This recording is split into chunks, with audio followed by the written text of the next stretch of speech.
देखो हम बिना टाइम वेस्ट करे आपको बिल्कुल ऑनेस्ट वो लुक्स मैक्सिंग गाइड बताने वाले हैं जिसे हम खुद काफी समय से फॉलो करते आ रहे हैं और जिससे हमने अपना ट्रांसफॉर्मेशन किया है। Even in looks maxing hacks को ही यूज करके इन लोगों ने भी अपने लुक्स यहाँ से यहाँ कर लिए हैं। इसलिए थर्ड पॉइंट बहुत ही जरूरी है, उससे मिस मत करना। लेकिन सबसे पहले आपको ये करना है, stand out from the crowd.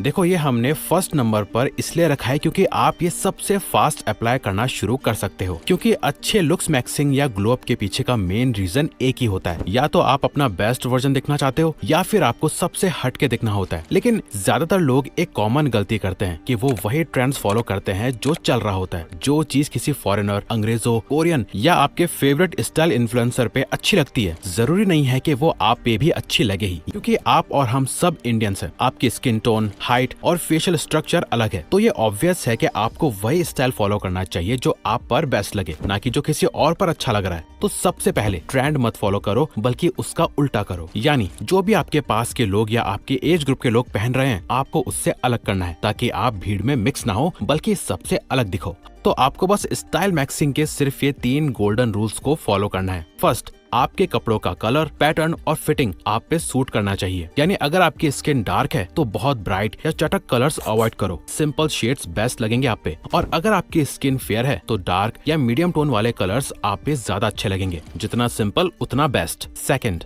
आप कपड़ों में लंबे दिखो, शॉर्ट नहीं। अगर आपकी हाइट एवरेज या शॉर्ट है तो ऐसे कपड़े और शूज पहनो जो आपको विजुअली टॉल दिखाएं। बैगी कपड़े सिर्फ तभी अच्छे लगेंगे जब आपकी हाइट ऑलरेडी लंबी है, वरना आप और ज्यादा छोटी हाइट के दिखोगे। जरूरी नहीं है कि आप महंगे कपड़े ही लो, बल्कि आप प्रीमियम दिखने वाला बस फैब्रिक पहनना शुरू करो। रिच लोग और सेलेब्स भी स्पेसिफिक फैब्रिक्स पहनते हैं जो सिंपल होके भी प्रीमियम दिखते हैं। Fix your face. सोचो आपकी स्किन बिल्कुल क्लियर है, एक भी पिंपल या दाग नहीं है, लेकिन आपके फेस का स्ट्रक्चर सही नहीं लग रहा है। लेकिन आप फिर अपने फेस स्ट्रक्चर पर काम करते हो और आपका फेस ऐसे से ऐसा हो जाता है। शायद अभी आपको लग रहा होगा कि इसमें तो बहुत टाइम लगेगा। वेल, ऐसा बिल्कुल भी नहीं है। बस आपको इस कॉन्सेप्ट को समझना है, resting face versus conscious face. It is very common कि हम में से ज्यादातर लोग अपने रेस्टिंग फेस को खुद नहीं देख पाते, जो नेचुरली अजीब लग सकता है, लेकिन बाकी लोग उसको क्लियरली नोटिस कर रहे होते हैं। ये देखो, ये है इस पर्सन का रेस्टिंग फेस, और ये देखो, ये है इसी सेम पर्सन का फेस जो इसमें रेस्टिंग मोड में नहीं है। ये कॉन्शियस फेस है। इस सबसे ज्यादा कॉमन प्रॉब्लम को सॉल्व करने के लिए आप most of the time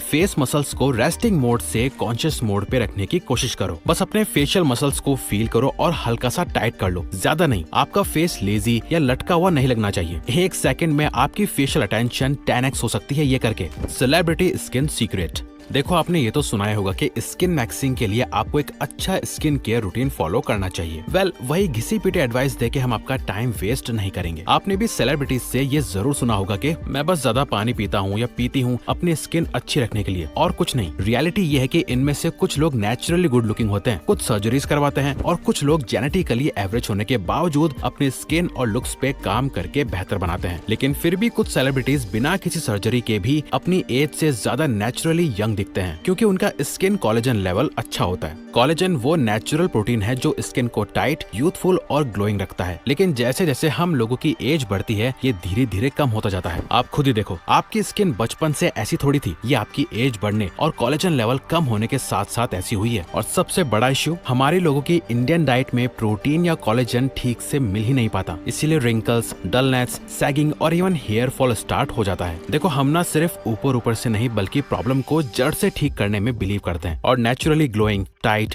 clear और यूथफुल स्किन के लिए कोलेजन लेना जरूरी है। तो और अब नेक्स्ट आपको करना है वियर एक्सेसरीज। ज्यादातर लोग नहीं समझते कि छोटी छोटी डिटेल्स उनके ओवरऑल लुक को कितना एनहांस कर सकती है। वॉचेस, सनग्लासेस, रिंग्स और चेन्स सिर्फ स्टाइल या फैशन के लिए नहीं होते, बल्कि ये आपकी पर्सनैलिटी को भी डिफाइन करते हैं। क्योंकि एक स्टडी के अकॉर्डिंग 50% लड़कियां सबसे पहले लड़के का स्टाइल नोटिस करती हैं, और 68% का कहना था कि एक्सेसरीज में सबसे पहले उनकी नजर वॉच पे जाती है। क्योंकि एक अच्छी वॉच आपको क्लासी और मैच्योर दिखाती है, और इसके लिए जरूरी नहीं है कि वॉच महंगी ही हो, बस सिंपल मिनिमलिस्टिक डिजाइन हो, बिना बड़े बड़े लोगोस के, जो ना फेक लगे और ना ही चीप। चाहे आप एक ही वॉच लो जो हर आउटफिट के साथ मैच हो, जो ना ज्यादा फॉर्मल हो ना कैजुअल। साथ ही सनग्लासेस भी इक्वली जरूरी हैं, क्योंकि ये सिर्फ फैशन के लिए नहीं बल्कि फेस को सिमेट्रिकल दिखाने और डार्क सर्कल्स छुपाने में भी काम आते हैं। तभी आप सेलेब्स को मोस्टली सनग्लासेस में देखते होंगे ज्यादातर फोटोज में। 1 या 2 क्लासिक सनग्लासेस लो जो हर आउटफिट के साथ मैच करे। आपने इंटरनेशनल मॉडल्स को भी देखा होगा कि वो भी मिनिमलिस्ट और basic ring, chain and bracelet पहन के रखते हैं जो बहुत ज्यादा नहीं दिखते लेकिन डिटेल्स ऐड करते हैं। ये चीजें हम खुद पर्सनली भी यूज करते हैं और आपको भी ये सब चीजें पहननी है लेकिन सिंपल और क्लासी वे में। बस ध्यान रहे हम सभी को बड़ी बड़ी चेन्स और मल्टीपल रिंग से छपरी नहीं दिखना बल्कि मिनिमल और क्लासी रहना है। एक simple ring, premium looking chain, bracelet और क्लासी सनग्लासेस जो आपकी पर्सनैलिटी को मैच करे वो आपके लुक्स को नेक्स्ट लेवल पे ले जा सकता है। Fix your body. सोचो आपने सब कुछ फॉलो कर लिया लेकिन अगर आपकी बॉडी शेप ही अच्छी नहीं है तो आप शायद कम्प्लीटली 100% कॉन्फिडेंट फील नहीं करोगे। अब या तो आप पतले होंगे, मोटे होंगे या फिर बीच में कहीं आते होंगे। तो करना क्या है? सिंपल है, आपको जरूरी नहीं है कि जिम ही ज्वाइन करना है, आप घर पर भी वर्कआउट कर सकते हो। अगर आपका गोल सिर्फ फिट और अट्रैक्टिव दिखना है ना कि एक बॉडी बिल्डर बनना, तो बस पहले ये डिसाइड करो कि आपको अपनी बॉडी कैसी चाहिए। आपके बॉडी टाइप के हिसाब से आपको YouTube पे फ्री वर्कआउट्स प्लान मिल जाएंगे जो सिर्फ 30 to 45 मिनट्स के होंगे। बस आपको कंसिस्टेंसी रखनी है, थोड़े दिनों में आप खुद रिजल्ट्स देखोगे और तब एक सिंपल ब्लैक टी शर्ट भी आप पर अलग ही चमकेगी। गुड लुकिंग दिखने के लिए सिर्फ एक्सपेंसिव कपड़े नहीं बल्कि एक अच्छी फिजिक भी जरूरी होती है। और जब तक ये ट्रांसफॉर्मेशन हो रहा है तब तक अपना स्टैंडिंग और सिटिंग पोस्चर फिक्स करो। देखो सिर्फ आपके पोस्चर से कितना बड़ा डिफरेंस पड़ता है और ये देखो आपके बैठने के पोस्चर से कितना बड़ा डिफरेंस पड़ता है। Be dapper. सिंपल हाइजीन और ग्रूमिंग किसी को भी इंस्टेंटली बेटर दिखा सकती है लेकिन अगर आपकी बियर्ड बढ़ी हुई है या पैची बियर्ड है, नेल्स बड़े हैं, ढंग का हेयर स्टाइल नहीं है तो लड़कियां क्या लड़कों को भी ये पसंद नहीं आता। ये दिखाता है कि वो पर्सन कितना लेजी है और अपनी केयर नहीं करता। इसीलिए एक ऐसा हेयर कट लो जो आपके फेस टाइप को सूट करे और बियर्ड हेयर टाइम पे सेट करवाते रहो। हम खुद हर संडे बार्बर के पास जाते हैं ताकि लुक मेंटेन रहे और शार्प दिखे। ऑल्सो एक प्रो टिप देना चाहेंगे कि अगर आप हो सके तो अपना एक सिग्नेचर स्टाइल डियो या परफ्यूम डेली यूज करने की आदत डाल लो। इंडिया में मोस्टली लोगों की अभी ये आदत नहीं है लेकिन कुछ सिटीज में लोग इसका यूज जरूर करते हैं। इससे ये होता है कि आप जब किसी से मिलते हो तो आप में से अच्छी सी एक फ्रेग्रेंस आती है और लोगों को भी याद रहता है कि यार इस बंदे की एक पर्टिकुलर तरीके की फ्रेग्रेंस है। अगर आपको ये वीडियो अच्छी लगी तो वीडियो को लाइक और चैनल को सब्सक्राइब करके हमें सपोर्ट करो और बेल नोटिफिकेशन ऑन कर लीजिएगा ताकि आप आने वाली वीडियोस मिस ना कर पाओ। थैंक